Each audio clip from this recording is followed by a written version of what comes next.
All of us have experienced anxiety before, but some people experience such debilitating anxiety and such constant, ongoing, repetitive anxiety, it's having a really negative effect on them and their lives.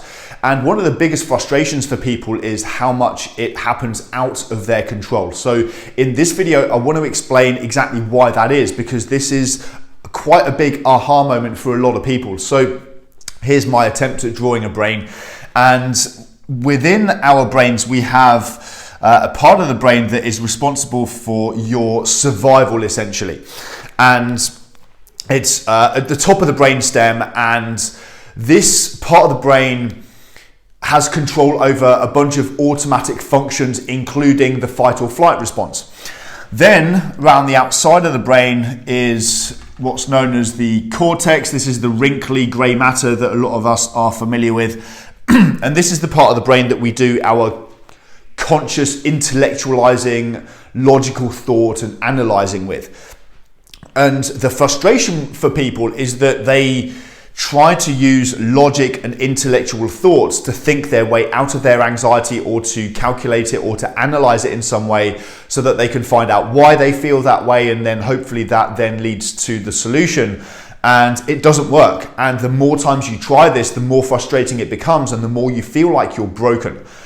In truth, what's really going on is that anxiety is taking place in here, in the survival portion of your brain. And this part of your brain operates off a completely different language. So this part of your brain operates from emotions and associations.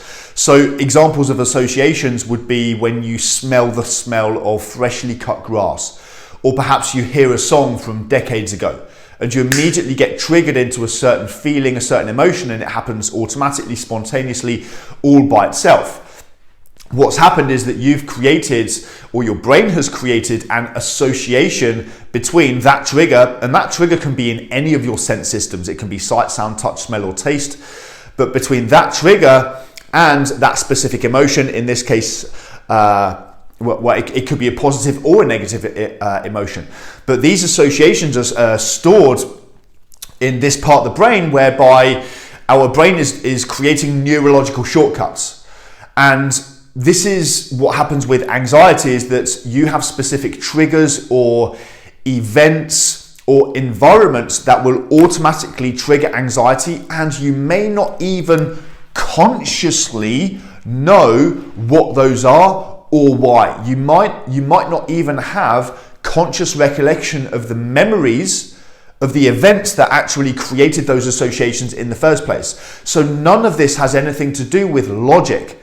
There's no logical reason why a particular smell means happiness or means anger or any other emotion. There's no logic in that, but the two become hardwired. So that in neurology, the saying is neurons that fire together wire together. So that's why it doesn't matter how much intellectualizing you do, you're speaking a different language.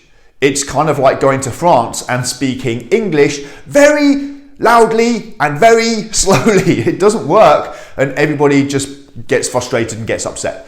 That's what's going on here. So you can't rewire what's going on here in your survival brain using logic and intellectual thought and trying to rationalize your way out of the anxiety. What we need to do is we need to learn to speak the language of the survival brain, which is emotions and associations. And this is the first most important step, which ultimately is the first step on a journey to freedom, to emotional freedom, is letting go of that frustration and the meanings that you've been attaching to certain repetitive, obsessive thoughts or certain feelings that just seem to come out of nowhere. Stop labeling these things as meaning that you're broken or that you're flawed or that there's anything wrong with you. It doesn't mean any of those things whatsoever. This is just what the survival brain does when it's exposed to certain types of conditioning.